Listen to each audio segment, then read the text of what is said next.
C'est encore avec une très grande joie d'entrer dans votre foyer pour aujourd'hui. C'est l'ambassadeur de Yahushua, Elia, qui entre dans votre foyer concernant le Dieu d'Abraham. Est-ce qu'il est vraiment avec le Coran des musulmans ou bien avec le Sefer Torah juif? C'est ce que nous allons voir car nous irons au ciel des cieux chez le Dieu d'Abraham, celui qui a créé tous ces univers. Et si on veut voir le Créateur, et si vous voulez être sauvé, je vous ai toujours enseigné qu'il faut toujours chercher la vérité, écouter la vérité, et que personne ne se trompe plus par elle-même. Il y a déjà beaucoup de tromperies, il faut revenir vers la vérité, d'où l'objet de cet enseignement. Je réitère donc mes salutations pour vous tous. Je suis l'ambassadeur de Yahushua, Elia, qui entre dans votre foyer pour aujourd'hui, dans le cadre de l'enseignement numéro 3 que nous allons suivre ensemble en ce moment pour aujourd'hui. Tout de suite, nous allons regarder dans ce cas où se trouve vraiment la vérité concernant ce Dieu d'Abraham, car il y a deux livres que nous voyons en ce moment. Et ces deux livres disent chacun et parlent chacun du Dieu d'Abraham, notamment le Sefer Torah juif qui est déjà très ancien et le livre du Coran qui est plus récent. Chacun de ces livres parle de ce Dieu. Et la question qui se pose, lequel de ces deux livres doit-on suivre? Car ils ont chacun leur version. Et bien évidemment, nous devons regarder et confirmer. Voilà la mission de Elia, c'est pourquoi il a été envoyé. Celui qui s'est déjà apparu auparavant concernant la vérité du Père Yahva, qu'on doit faire connaître. Quel chemin vous devez suivre? Car il y a deux versions de paroles maintenant qui parlent chacune du Dieu d'Abraham. C'est pourquoi on doit se trouver vers qui ce Dieu d'Abraham est vraiment allé.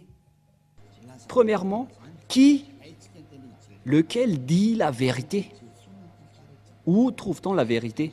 Et nous devons toujours regarder à partir de la Sainte Écriture et à partir des réalités, d'après la réalité, dans le livre juif qui a raconté l'histoire d'Abraham, c'était depuis moins 2000. Voilà le Sefer Torah. Et si le livre juif qui existait déjà vers moins 2000 et qui a été rajouté par Moshe vers moins 1500, et puisque les dates sont déjà très anciennes, et c'est difficile de donner une précision, mais on parle juste aux environs. On a dit que c'était vers 1800 que Abraham existait et Moshe en moins 1300. Et bien évidemment, donc, d'après ce livre, ils existaient déjà à l'époque ancienne. Et puisqu'ils existaient à l'époque ancienne, donc il n'y a pas de personne qui est plus ancien qu'eux. Ils sont les plus anciens. Donc, le livre juif qui est le plus ancien veut dire que la vérité se trouve dans les anciens. Et qui d'entre vous peuvent dire que ce n'est pas vrai ce qu'on dit, alors que ça existait déjà depuis longtemps?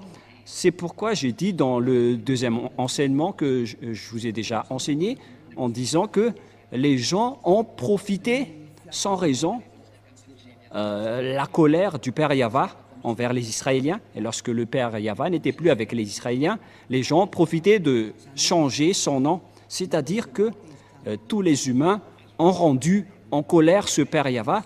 Et bien évidemment, ce Père Yahva a déjà précisé que on ne donne pas ma gloire aux autres et on ne souille pas mon nom. Et il n'acceptera jamais cette situation. Et c'est pourquoi Elia est venu pour confirmer cette parole, pour faire connaître cette parole, en disant que le Père Yahva n'acceptera jamais cette situation. Quoi que vous fassiez, quoi que vous disiez, le Père Yahva n'acceptera jamais cette image. C'est à cause de cette image qu'il a anéanti les Israéliens. Et si ce blasphème de son nom et revient toujours, et ça ne va plus être une grande punition, mais ça va être de l'anéantissement pour ceux qui l'ont blasphémé, car il a déjà exprimé la parole comme quoi on ne suit pas mon nom et on ne donne point ma gloire aux autres. Et si c'est Yahva, son nom, donc on ne doit plus le changer. Et où va-t-on trouver l'original? On doit regarder le Sefer Torah juif, car c'est là-dedans qu'on a trouvé son nom. Et celui qui prononce ce nom comme l'ambassadeur de Yahushua, Elia, qui représente le Dieu Yahva sur votre planète Terre. Il dit que ceux qui sont avec ce Dieu prêché par Elia sont ôtés du péché, qui ne pêchent point et qui deviennent des hommes parfaits. Et voilà l'objectif de ce vrai Dieu pour transformer une personne en une personne parfaite qui ne pêche point et qui ne fait plus aucun mal. Et voilà l'objectif, car on voit bien qu'il n'écoute jamais les pécheurs. Voilà de un. Mais je vais encore prouver à partir de la Sainte Écriture pour dire qu'il y a une ligne directive qui confirme cette situation. Et c'est pourquoi on prouve que ce Dieu est vrai, car son objectif, c'est de rendre une personne parfaite dans toute sa perfection. On parle d'une personne parfaite avec aucun problème, avec sa sainteté. Il s'agit d'une personne sainte, vraie et parfaite. Voilà l'objectif de ce Dieu d'Abraham, car c'est cette situation qu'il a rendu en guerre et en colère avec les gens. Et donc, si vous voulez le suivre, donc vous devez être parfaite. C'est une remarque qui est très logique. Et parce que si vous avez envie d'être parfaite, et tout le monde a envie de cela, ce n'est pas encore une réflexion, mais ça existe déjà sur votre planète Terre, les personnes qui ne pêchent point. Et c'est Elia que vous voyez en ce moment qui est le premier parmi cette personne. Et ceux qui ont suivi Elia ont vraiment été ôtés du péché et ne pêchent point. Et tous les habitants de la terre reconnaissent cela en ce moment. Ce n'est pas un jeu ou une blague, mais c'est le fait de montrer le grand amour du Père Yahva. Cette parole est bien claire et cette image est aussi bien claire. Qu'est-ce que nous voulons vous faire passer en tant que message à ce sujet-là? Et donc, nous devons toujours suivre les images et vous faire connaître ce que vous devez faire. Et donc, si on va regarder le livre d'Islam ou bien le Coran qui n'existait qu'à partir de l'année plus 600, c'était tardivement que ça a été existé. Et bien évidemment, si ce livre est arrivé récent, c'est-à-dire qu'il est arrivé trop tard. Et donc, s'il y a quelque chose qui est dit à propos de ce Dieu d'Abraham, bien évidemment, nous devons rectifier toujours que c'est l'original qu'on doit se référer.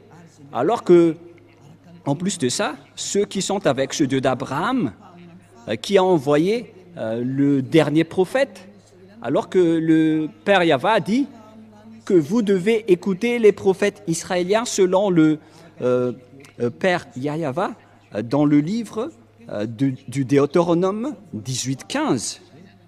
Voilà ce qui est dit. Vous devez écouter les prophètes israéliens.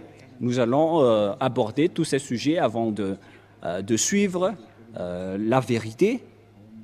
Nous allons voir dans le livre de Deutéronome 18-15, dans la Sainte Écriture juive que nous allons regarder. Si vous avez remarqué, je n'ai pas encore sorti le Nouveau Testament jusque-là. On a toujours utilisé l'Ancien Testament pour vous prouver que personne ne peut contester ce Dieu d'Abraham qui était avec les Israéliens. Deutéronome 18-15. Voilà ce qui est stipulé dedans.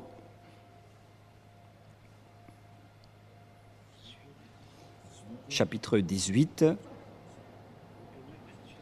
Deutéronome 18-15. Tu susciteras du milieu de toi, d'entre tes frères, un prophète comme moi que ton Dieu Yahva te suscitera. Vous l'écouterez. Ici donc, la parole du Père Yahva dans le Sefer Torah juif qui existait vers l'année moins 2000 ou vers moins 1500 précise bien que un prophète venant de toi, d'entre tes frères, que ton Dieu Yahva te suscitera. Qui sont donc ces frères qui sont comme moi? C'est bien évident car il s'agit des lois juives qui sont réservées aux Israéliens. Ici, la Sainte Écriture dit que ça doit être d'entre tes frères comme moi. Donc on parle alors des Israéliens ou bien des Juifs parce que la parole de Dieu le précise dans Exode 19 qu'il faut déclarer aux Israéliens ses lois et ses commandements, c'est-à-dire la parole dans Deutéronome 18:15 va être révélée aux Israéliens et les frères.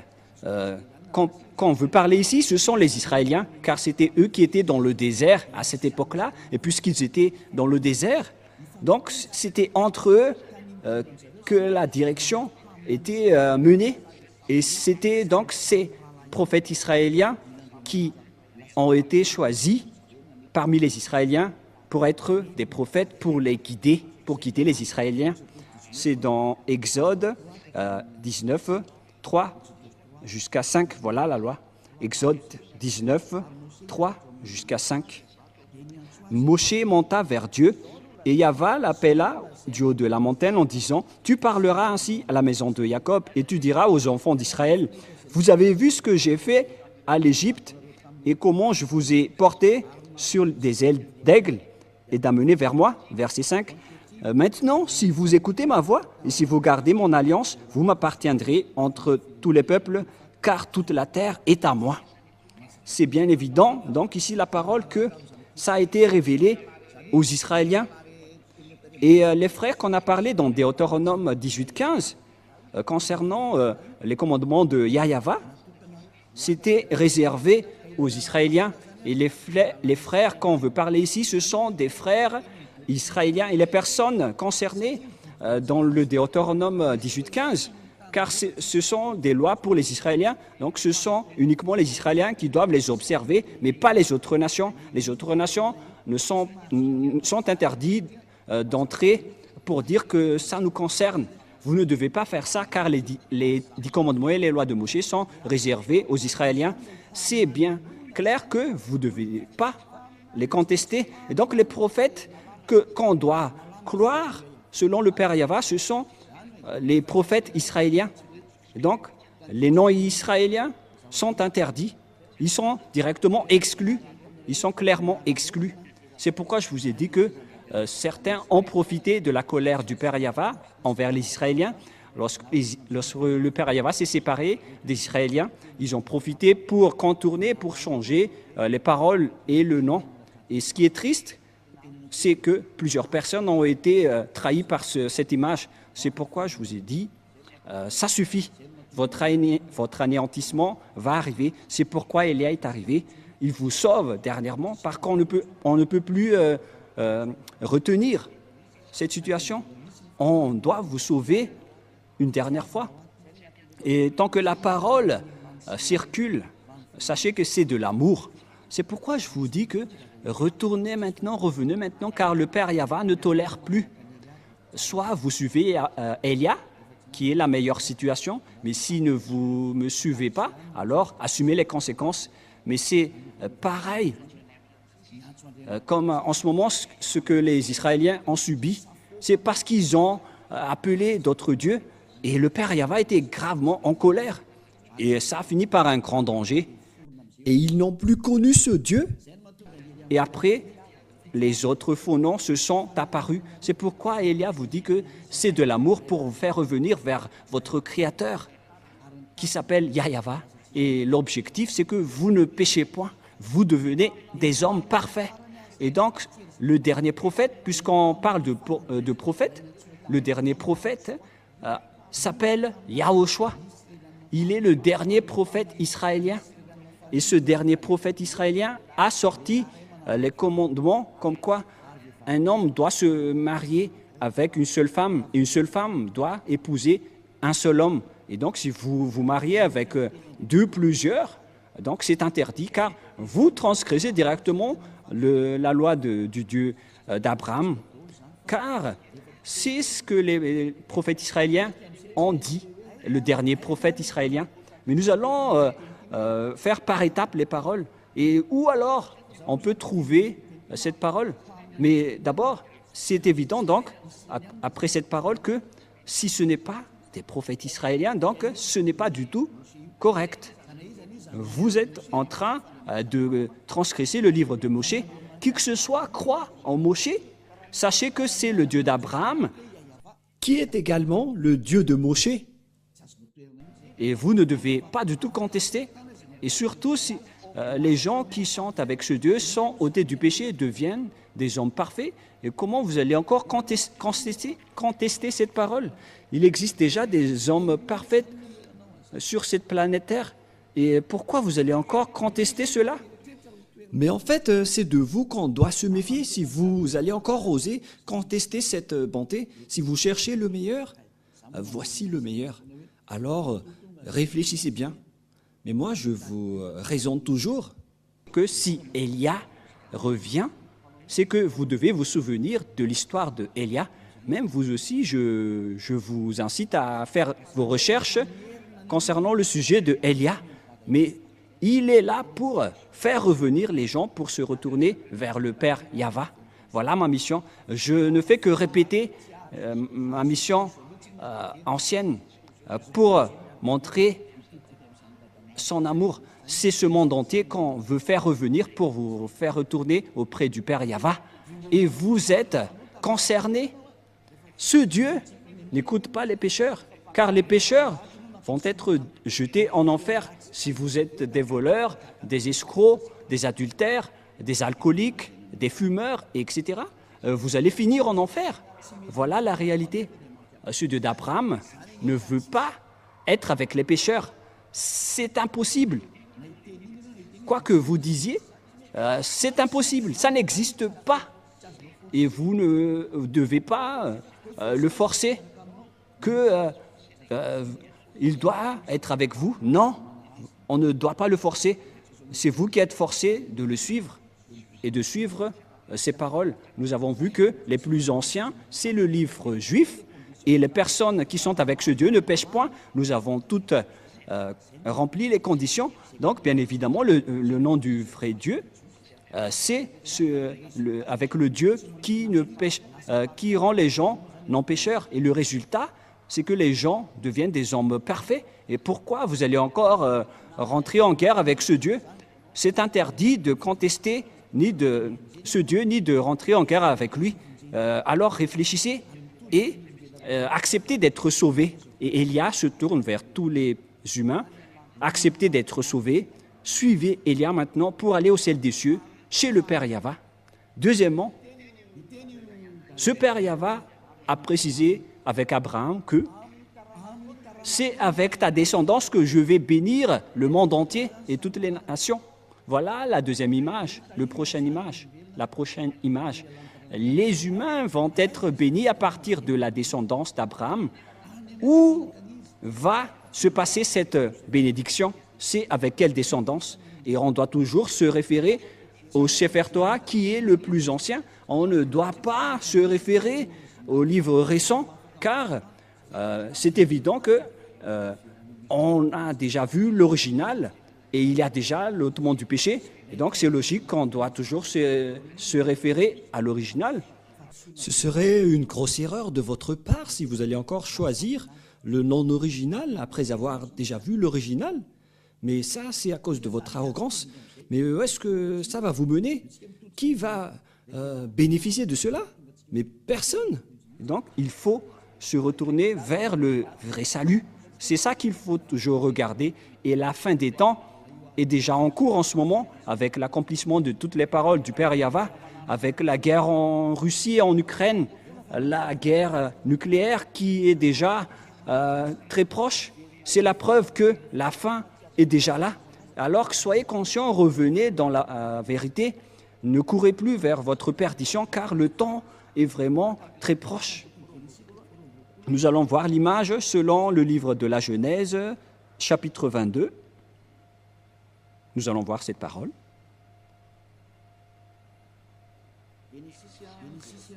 Genèse, nous allons voir un peu, chapitre 22, verset 18.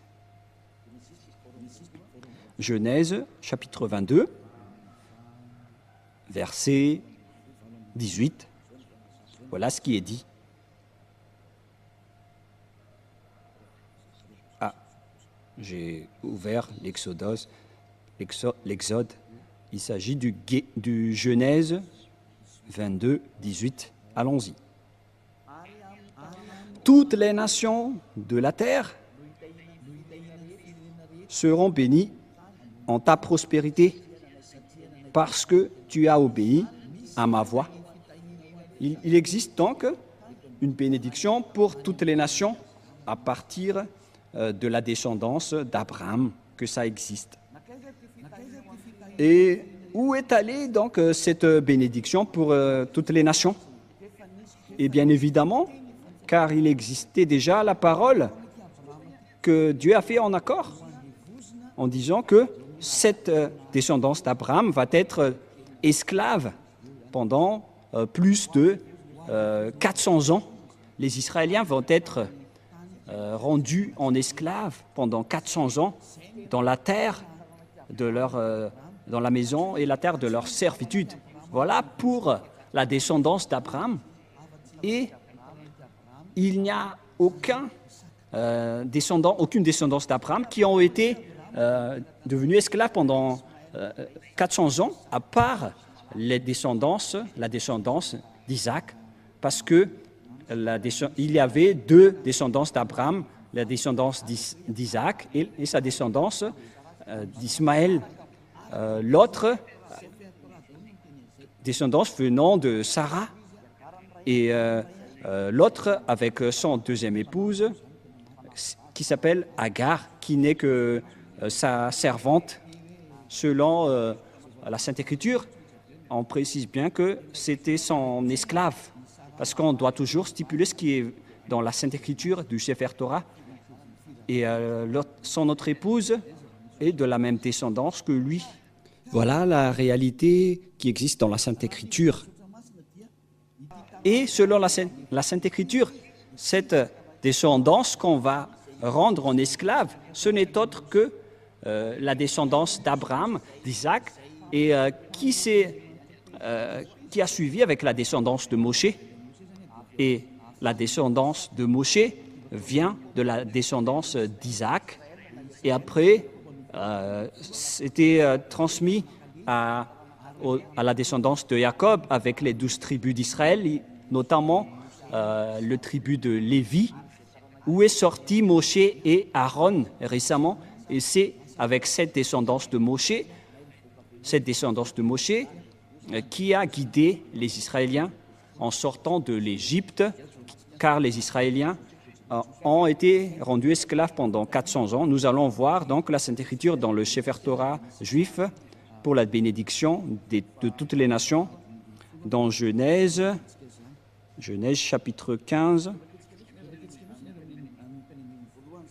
Nous allons lire à partir du premier verset. Nous allons voir ici l'esclavage des Israéliens.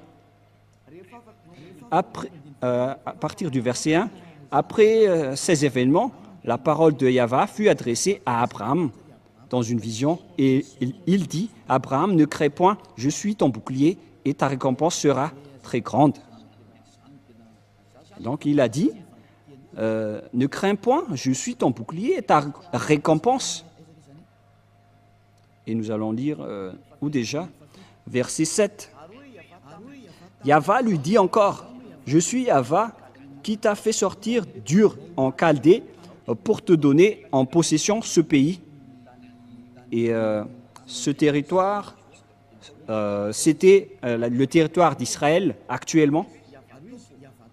Abraham répondit, Yahva, mon Seigneur, à quoi connaîtrais-je que je le posséderai? Il y avait quelque chose qu'il a fait qu'on ne va pas détailler.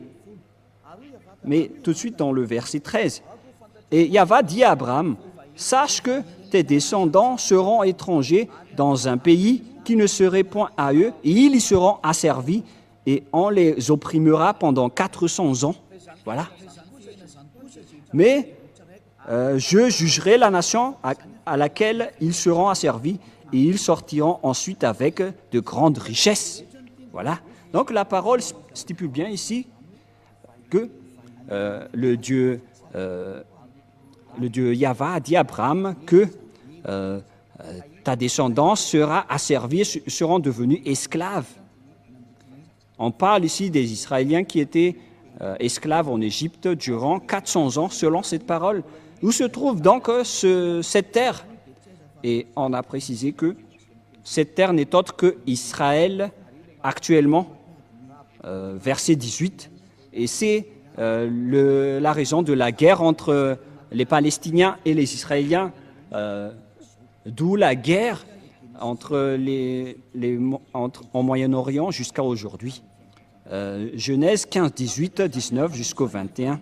En ce jour-là, Yahva fit l'alliance avec Abraham et dit, « Je donne ce pays à ta prospérité depuis le fleuve d'Égypte jusqu'au grand fleuve, au fleuve d'Éphrate, les pays de Kénésiens, les Kénésiens, des Cadmoniens, les Hétiens, les Périsiens, des Raphiens, des Amoréens, des Cananéens, jusqu'aux Jibousiens. » Donc la parole de Dieu dit ici que cette terre est pour la descendance d'Abraham. Et la descendance d'Abraham, ici, ce sont ceux qui ont été asservis et rendus esclaves pendant 400 ans. Et ceux qui ont accompli cette parole, excusez-moi, c'était Moshe et les Israéliens. Car Moshe les a fait sortir d'Égypte selon l'histoire dans le Sefer Torah juif. C'est-à-dire que toutes les paroles du Père Yahva sont accomplies, que le maître de la terre du Cananéen, c'était la descendance d'Abraham, c'est-à-dire la descendance de Moshe. Et les Israéliens qui sont dans le territoire d'Israël aujourd'hui, ce sont bien les Israéliens, mais ce territoire est toujours en conflit. La parole de Dieu a été accomplie comme quoi Israélien va être un lourd fardeau pour le monde. Et toutes les paroles de Dieu sont accomplies jusqu'à maintenant, car les Israéliens ne sont jamais stables jusqu'à aujourd'hui. Ce n'est pas seulement actuellement, mais c'était depuis longtemps, à cause de toutes les paroles du Père Yahva. Vous voyez que personne ne peut échapper aux paroles du Père Yahva. Toutes ces paroles sont accomplies, notamment ces paroles dans le Sefer Torah juif. Il a dit, je vais vous faire de ce pays un lourd fardeau pour vous. Nous allons voir dans Zacharie 12. C'est un prophète israélien que les Israéliens va être un lourd fardeau, une pierre pesante pour toutes les nations qui vont les soutenir. Nous allons voir en petite parenthèse cette parole dans Zacharie 12 à partir du verset 1. Nous allons lire cette parole de la prophétie du Père Yahva aux Israéliens. Ainsi, Yahva parle, qui a étendu les cieux et fondé la terre, et qui a formé l'esprit de l'homme au-dedans de lui. Voici, je ferai de Jérusalem une coupe d'étourdissement pour tous les peuples d'alentour. On parle ici d'une coupe, car une coupe veut dire une coupe dangereuse et qui rend une personne étourdie ou ivre. Et aussi pour Juda, dans le siège de Jérusalem, c'est-à-dire que toutes les tribus d'Israéliens ont été frappées jusqu'aux tribus de Juda. Verset 3, en ce jour-là, je ferai de Jérusalem une pierre pesante pour tous les peuples. Tous ceux qui la soulèveront seront meurtris et toutes les nations de la terre s'assembleront pour contre elle. C'est un danger pour les Israéliens. Suite à cette parole des Israéliens, il va donc ne pas du tout jouer avec les Israéliens. c'est pire qui vont arriver aux Israéliens. Et donc, pour vous conscientiser, les Israéliens, il faut que vous reveniez, car vous ne connaissez plus le nom de ce Dieu. Parce que, puisque les noms ont changé, le nom de ce Dieu, le Père Yahva doit envoyer son envoyé du ciel des cieux pour faire revenir tout le monde entier. Parce que maintenant, c'est tout le monde entier qui est concerné, mais non plus uniquement les Israéliens. Donc, vous qui me voyez aujourd'hui, revenez tous. Et donc, nous voyons actuellement que tous les pays aux alentours d'Israël, dans le Moyen-Orient, on voit bien que Israël est devenu un problème. Une pierre pesante pour tous les peuples. Nous allons parler encore de ce sujet prochainement, mais voilà, donc avec cette image, on précise bien que personne ne peut contester la parole du Père Yahva, du Dieu d'Abraham. Toutes ces paroles doivent être accomplies. Et son nom, son vrai nom, c'est Yahva, un nom qui délivre du péché. Et nous allons voir donc la parole qui précise que c'est Moshe qui a accompli cette mission. C'est Moshe qui les a fait sortir d'Égypte, selon la Sainte Écriture que nous allons également voir. Nous allons donc voir les paroles qui disent que c'est Moshe qui les a fait sortir de là-bas. Et puisque c'est Moshe qui les avait sortir de là-bas, et tout est accompli concernant la parole qui dit qu'on va les faire sortir de leur maison de servitude, parce qu'ils ont été déjà esclaves depuis 400 ans. Et si on parle des Israéliens, c'est-à-dire que ce Dieu va bénir ce monde entier avec cette descendance. La bénédiction, donc, va suivre cette descendance qui a été asservie pendant 400 ans. Et c'était uniquement les Israéliens qui ont été asservis pendant 400 ans. Ce n'est pas les Chinois, les Malagasy, les Africains ni les Japonais qui ont été asservis. C'était les Israéliens qui ont été asservis ou rendus esclaves pendant 400 ans. Et nous allons voir cette parole selon la Sainte Écriture. Nous allons le chercher rapidement. C'est dans Exode que nous allons lire ensemble. Exode, chapitre 4, verset 19 jusqu'au verset 23. Exode 4. Exode 4, verset 19 jusqu'au verset 23. Nous allons aussi donc voir ici qui était vraiment asservi en Égypte. Et après, Moshe est entré en scène pour les sauver selon l'ordre du Père Yahva. Exode 4, 19 et 3. Yahva dit à Moshe en Médian, « Va, retourne en Égypte », parce qu'il n'était plus en Égypte à ce moment-là, car il a fui les Égyptiens et il s'est enfui vers le territoire de Madian. « Va, retourne en Égypte, car tous ceux qui en voulaient à ta vie sont morts, car il a été persécuté par les Égyptiens. » Moshe a pris sa femme et ses fils, les fit monter sur des ânes et retourna dans le pays d'Égypte, et il prit dans sa main la verge de Dieu. Il a pris une verge dans sa main avec laquelle il a fait des miracles venant de Dieu. Voilà, verset 21. Yahva dit à Moshe, en partant pour retourner en Égypte, vois tous les prodiges que je mets en ta main, tu les feras devant Pharaon, et moi j'endurcirai son cœur, et il ne laisserait point d'aller le peuple. Tu diras à Pharaon, ainsi parle Yahva, Israël est mon fils aîné, mon premier-né. Je dis, laisse aller mon fils pour qu'il me serve. Si tu refuses de le laisser aller, voici, je ferai périr ton fils, ton premier-né. Voilà, donc ici, la parole précise bien que c'est Moshe qui a été envoyé pour faire sortir les Israéliens depuis l'Égypte.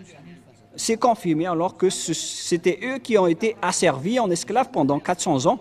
Et donc, la descendance qui peut porter cette bénédiction de Dieu, selon le livre du Sefer Torah juif, qui est l'original, c'est la descendance d'Abraham, la descendance de Moshe. Et si vous croyez au Moshe, donc vous devez croire à cela, vous ne devez rien contester, puisque Moshe et Abraham ont appelé un seul Dieu, donc vous ne devez rien contester. Si vous niez Moshe, donc vous devez nier Abraham également, alors que personne ne peut nier Abraham. Et nous allons aussi voir la suite de cette parole, selon toujours le livre de Exode, versets 1 et 2. Exode chapitre 5, versets 1 et 2. Allons-y, nous allons lire. Moshe et Aaron se rendirent ensuite auprès de Pharaon et lui dirent « Ainsi parle Yahva, le Dieu d'Israël. Laisse aller mon peuple pour qu'il célèbre au désert une fête en mon honneur. » C'est Moshe donc qui vont les faire sortir vers le désert. Pharaon répondit « Qui est Yahva pour que j'obéisse à sa voix en laissant aller Israël? Je ne connais point Yahva, je ne laisserai point aller Israël. » Voilà. Ils dirent, le Dieu des Hébreux nous est apparu, permets-nous de le faire 3 journées de marche dans le désert pour offrir des sacrifices à Yahva, afin qu'il ne nous frappe pas de la peste ou de l'épée. Et le roi d'Égypte leur dit, Moshe et Aaron, pourquoi détournez-vous le peuple de son ouvrage? Allez à vos travaux. Et ici, voici, ce peuple est maintenant nombreux dans le pays, et vous lui feriez interrompre ses travaux. Donc Moshe n'a pas du tout accepté ici, et la guerre a été déclarée. Ils ont montré leur autorité et leur puissance. La puissance de Moshe, c'est d'affronter avec la puissance du Pharaon, qui n'a jamais défié l'autorité de Moshe, car c'est ce Dieu qui a créé le ciel des cieux, la terre et tout le reste. Comment contester ce Dieu qui a aujourd'hui envoyé Élia? C'est ce Dieu qui a discuté avec Abraham et avec Moshe. C'est ce Dieu qui a envoyé Élia pour que les gens ne pêchent point, car c'est ce Dieu qui n'aime pas les péchés, et il tient sa parole, et on ne joue pas avec ce Dieu d'Abraham, c'est évident. C'est pourquoi le salut est arrivé pour nous. Alors sachez, écoutez, car la fin est là, que chacun sauve sa peau. N'acceptez plus les autres, regardez la vérité, car l'objectif, c'est d'être parfait. Si vous n'êtes pas parfait, vous n'irez jamais au ciel des cieux, car ce Dieu d'Abraham est un Dieu très saint. Il est le propriétaire de là-bas. Et si vous êtes pécheur, n'espérez pas du tout aller là-bas. Vous avez été trompé, car ce Dieu est un Dieu très saint. Et donc, si vous voulez le suivre, vous devez être ôté du péché. Aucune personne, ni aucun Dieu n'a jamais arrivé à délivrer du péché sur cette planète Terre. C'est lui seulement qui a réussi cela. Il est arrivé aujourd'hui pour vous sauver. Alors, sachez écouter la parole. Voilà donc la parole à ce sujet. Nous allons voir, est-ce que cette parole a été réelle ou pas? C'est bien, ça a été accompli. Et nous allons voir encore dans Exode chapitre 12. Nous allons voir dans Exode 12, où se trouve cette parole déjà.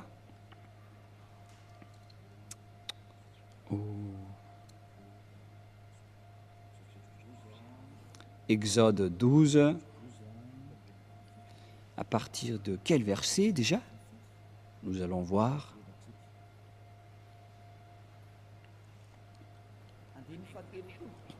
À partir du verset 30, nous allons lire Exode 12, verset 30.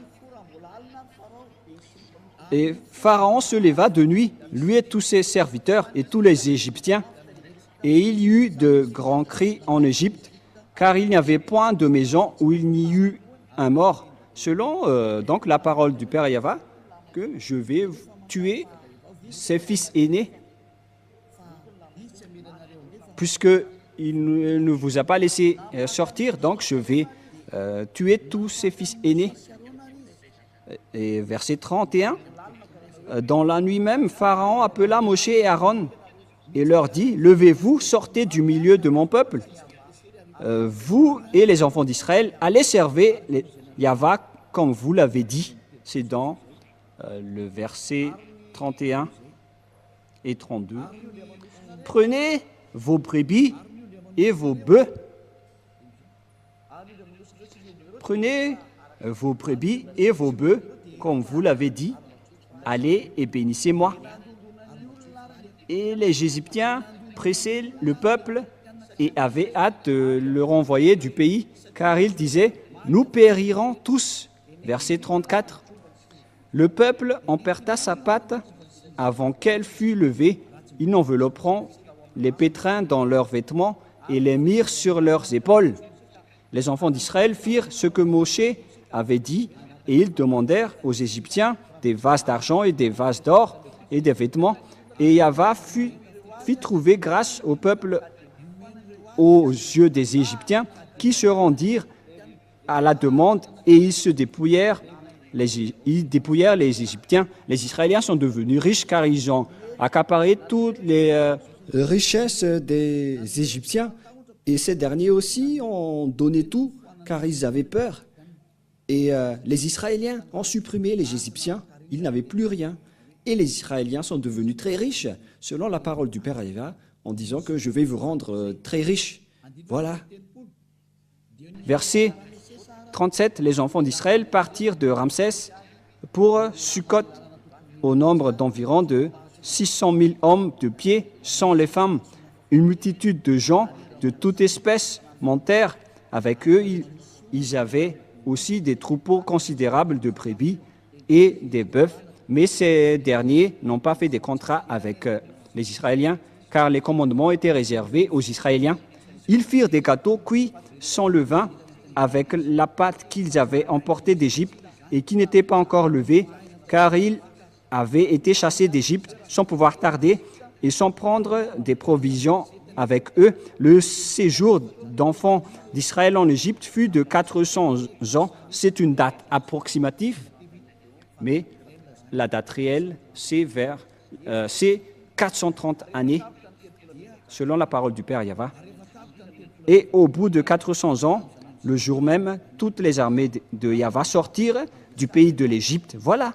Donc, c'est évident que d'après cette image, on précise bien que c'était vraiment les Israéliens qui ont été asservis en esclaves en Égypte. Et c'était Moshé qui les ont guidés.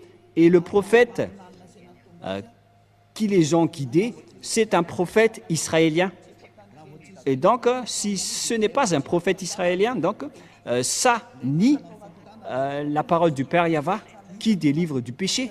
On a vu ça dans le Sefer Torah juif qui est le plus ancien, car on a vu là-dedans le nom Yahvé et tous ceux qui le suivent ne pêchent point et deviennent parfaits, comme Élia qui a vraiment été envoyé par ce Dieu Yahvé. C'est pourquoi je vous dis toute cette bonté pour vous faire revenir, pour le suivre. Courez maintenant pour le suivre, car il est revenu, mais vous ne pouvez plus jouer avec lui. Il est venu pour anéantir et détruire tous les faux dieux. Ça suffit pour, avec ces tromperies. Il y avait déjà beaucoup de gens qui ont été perdus et péris en enfer et dans les temps de feu. C'est la période du salut. Alors n'acceptez plus les choses bizarres, car Élia est en train de vous donner toutes les preuves. On vous a prouvé le vrai livre qu'on peut trouver, ce Dieu d'Abraham. C'est le Sefer Torah juif. Mais tout le reste ne sont pas du tout fondés. Ils ne disent pas la vérité. Pourquoi? Car les conditions que je vous avais dit ne sont pas dedans. Notamment les descendants qui ont été asservis pendant 400 ans, c'était les Israéliens. Et les prophètes doivent être des prophètes israéliens. Et les descendants qui vont hériter de la terre des Cananéens, c'était également les Israéliens qui sont encore là jusqu'à maintenant. C'est bien évident, alors qu'on ne peut rien contester à ces paroles. Le Dieu d'Abraham, c'est Yahvé qui est le vrai Dieu. Et c'est stipulé dans le Sefer Torah juif. Et là est arrivé pour vous dire de suivre cette parole. Mais ce qui est triste, c'est que ce sont les Israéliens qui sont les propriétaires de cette parole, qui ont osé piétiner cette parole du Père Yahva. C'est pourquoi on les a exclus et jusqu'à maintenant, ils n'ont plus la force de tenir cette parole. Dieu les a abandonnés. Et c'est pourquoi on a envoyé Élia pour faire revenir tout le monde, pour dire que le Dieu d'Abraham, Yahva, est immortel. Et sa parole aussi est immortelle. Et le moment est revenu, est arrivé aujourd'hui pour faire revenir toutes les personnes auprès de ce Dieu Père Yahva, et tous ceux qui sont avec lui sont ôtés du péché et deviennent des personnes parfaites. Et d'ailleurs, la dernière parole du dernier prophète israélien, qui est Yahushua, il a dit que un homme doit se marier avec une seule femme. Mais si vous êtes polygame, si vous vous mariez avec plus d'une personne, ce n'est pas juste. Et c'était ça, avec ça aussi que ce Dieu a créé les humains depuis le livre de Genèse, de la Genèse. C'est un homme pour une seule femme. Sinon, vous ne serez pas du tout parfait. Et tout ça, on vous montre pour démontrer la vérité. Si vous êtes vraiment avec ce Dieu d'Abraham, sachez qu'il ne fait pas du tout souffrir les personnes. Par exemple, pour vous les polygames, vous ne pensez pas que l'autre femme ne va pas être triste, mais ce n'est pas du tout juste. C'est pourquoi un homme doit être marié avec une seule femme et l'amour doit être équitable avec ce Dieu d'Abraham. Il ne fait pas de favoritisme. Ce n'est pas que vous allez juste penser à vous-même et vous ne pensez pas aux autres. Voilà, être avec ce Dieu d'Abraham. Par exemple, pour vous les adultères, mais vous n'avez pas honte de pratiquer l'adultère? Parce que le fait de se marier avec les femmes des autres, c'est de l'adultère, alors que c'est vraiment nombreux aujourd'hui. Tous ces genres d'images montrent que vous n'êtes pas parfaite. Vous qui dites des gros mots, vous qui trompez les gens, vous les escrocs, les menteurs, les trompeurs, ça vous rend tous imparfaits. Mais les gens avec Élia ne font plus cela. Ils sont devenus parfaits. C'est pourquoi cette révélation, si on veut vous sauver, c'est pour que vous soyez parfaits. Mais qui peut détester cela? Mais c'est ça qui est avec Élia. Vous devenez parfait. Et en fait, c'est déjà réel. Ce n'est pas qu'on est en train de vous le montrer, mais tout le monde vit cela. Et cette image est vraiment merveilleuse. Et c'est pour ça qu'on vous incite tous. Et nous allons encore voir pour la prochaine fois, pour la suite de l'enseignement, que nous allons encore voir, pour vous prouver et pour vous demander de revenir vers le vrai Dieu, le Dieu d'Abraham, qui s'appelle Yahva. Et il faut écouter la parole des prophètes israéliens, sinon vous ne serez jamais dans la ligne de la vérité. Vous ne serez jamais là-bas. Vous serez toujours hors sujet. Alors, le rôle de Élia, c'est de vous faire revenir pour que tout le monde entier soit sauvé, car les anéantisseurs sont déjà en cours. Ils travaillent déjà. Ils sont en train de détruire. C'est pourquoi on vous appelle tous, car vous ne pouvez pas contrer cette chose. Ils sont déjà là. Ils attendent juste l'ordre de Élia, alors que leurs travaux sont également déjà aussi en cours. Alors que chacun réfléchisse, c'est l'heure du salut. Élia sauve tout le monde avant votre anéantissement. Et si vous allez dire, comment est-ce possible? On verra avec l'histoire. Parce que toutes les paroles sont accomplies. Suivez l'histoire des Ukrainiens et des Russes. Je vous ai déjà appris que 2/3 de la population mondiale vont mourir et on verra la suite. Mais voilà pour aujourd'hui, et la parole est claire. Si vous voulez être avec le Dieu d'Abraham, le vrai Dieu, son nom c'est Yahva, et c'est dans le livre du Sefer Torah que vous devez le voir. Il est le plus ancien, et ceux qui sont avec lui ne font plus aucun mal et deviennent parfaits. Et donc, voilà, à vous de choisir, de suivre ce Dieu d'Abraham et suivez Élia à partir de maintenant. Élia est là pour vous sauver, pour vous porter secours, pour que vous deveniez des hommes parfaits et vous n'aurez plus rien à craindre concernant la vie éternelle, car c'est la vie éternelle, c'est d'aller vers le Dieu d'Abraham qui s'appelle Yahweh. Nous allons prier ensemble. Merci beaucoup, Père Yahweh, car c'est toi qui m'as envoyé et j'ai accompli tous tes travaux et je vais encore continuer pour que cette parole soit le salut pour le monde entier, pour vraiment les porter secours, pour qu'ils deviennent des hommes parfaits, car c'est la raison pour laquelle tu les as sauvés. C'est pourquoi tu as donné ta parole à Abraham pour que sa descendance va être la bénédiction pour toutes les nations, pour sauver tout le monde. Merci beaucoup, Père Yahweh, car ta parole est déjà en cours pour le salut, pour la délivrance, pour la libération des gens, pour qu'ils soient des hommes, des citoyens qui sont heureux, qui ont le bonheur quand ils sont avec toi. Qui n'en vit pas cette situation, alors que cette situation est déjà réelle actuellement? Heureux sont ceux qui ne pêchent point et qui sont devenus parfaits et qui n'aiment plus aucun mal dans tout leur chemin. Cher Père Yahweh, merci beaucoup pour toutes tes paroles. Et viendra encore le moment pour faire connaître toutes les choses concernant ton salut qui viennent des prophètes israéliens qu'on doit écouter. Père Yahweh, merci pour le salut que tu nous as donné, qu'on partage les gens aujourd'hui. Gloire éternelle à toi. Et au nom de Yahushua, nous faisons toutes ces prières. Alléluia. Amen. Et donc, je vous souhaite d'être bénis pour tout ce que vous faites dans tous vos chemins et suivez toujours le Père Yahweh. Sauvez votre âme et protégez votre âme pour qu'il soit bien arrivé au ciel des cieux, pour qu'il ne pêche point. C'est déjà réel en ce moment et que Yahushua vous bénisse. À la prochaine. Au revoir.